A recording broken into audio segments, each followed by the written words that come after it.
Kwa jina naitwa Boni Betson, mimi ni daktari bingwa wa kinywa na meno, lakini pia ni mkuu wa chuo cha afya na sayansi shirikishi Muhimbili. Chuo hiki ni chuo cha afya ngazi ya kati. Chuo chetu tumejiandaa katika mwaka huu kuadhimisha siku ya elimu duniani ambayo itakuwa na kauli mbiu ya nguvu ya vijana katika kuunda elimu ya pamoja.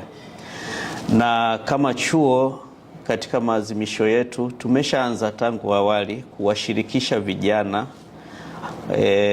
kushiriki moja kwa moja katika kupanga aina gani ya mafunzo wanayataka, aina gani ya mafunzo ya shiriki, na kila hatua ya mafunzo wanashirikishwa na tunawaandaa kikamilifu kuwa vijana ambao wanaweza kulitumikia taifa lao kwa pamoja.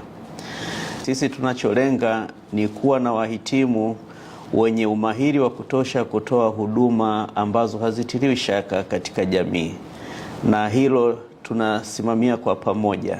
Lakini niseme tu kwamba vijana wetu wanashirikiana sana, na hivi karibuni tumeona vijana wakienda mpaka maeneo ya vijijini kuzungumza na vijana wenzao.